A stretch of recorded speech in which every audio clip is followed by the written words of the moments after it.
We're talking about photoelectron spectroscopy today. Oh, hold on, change my color. Okay, so I'm gonna write it out for you so you know what I'm saying. So photoelectron spectroscopy.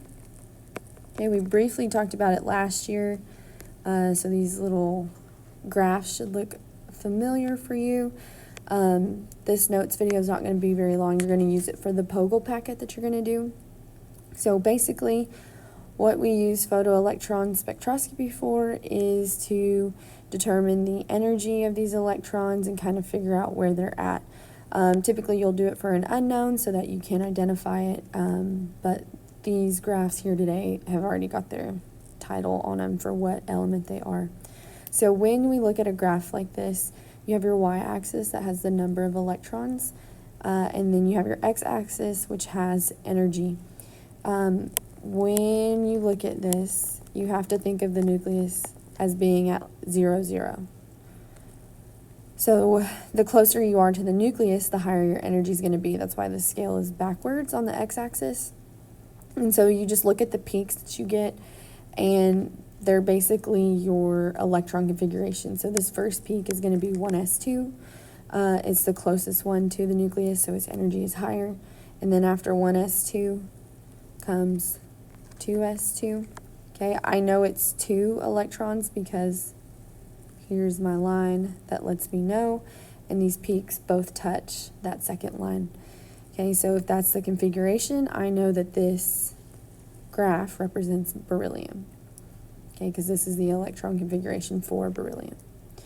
All right, next one. Again, nucleus is here. I have this first peak at 1s2. Again, I know it's 2 right here. Then I go into 2s2. All right, and now I have 2p3.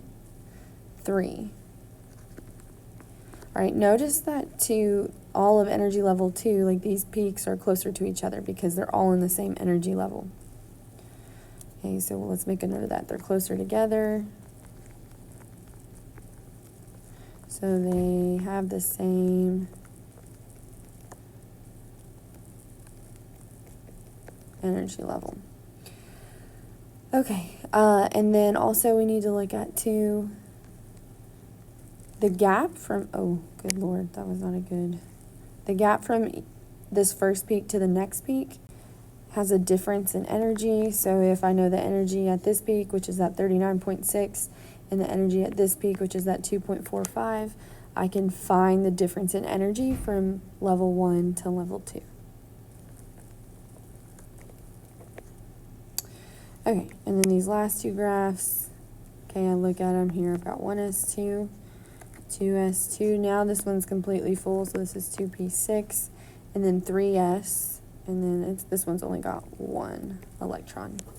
Okay, so that's the electron configuration for sodium. So what it'll look like on your test is you'll be given a graph. You won't know the identity, and then you'll have to figure out the identity based off of this PES. All right, last one. Okay, this one's a bigger one. So here I've got 1s2. Then I've got 2s2, 2p6. Again, notice how close they are. Then I have 3s2, 3p6. All right, and then this one. So here I have, this has 1, and then this has 2. So this has to be 4s2, and this is going to be 3d1, okay, which would put me at scandium, which is what it is. So the reason that you see 3D come before 4s is because it's technically still energy level 3, so it's going to come before 4s. Now keep in mind 3D and 4s are very, very close in energy. That's why the peaks are so close. But 3D is going to come before 4s when we look at these. Okay, so 3D comes before 4s in terms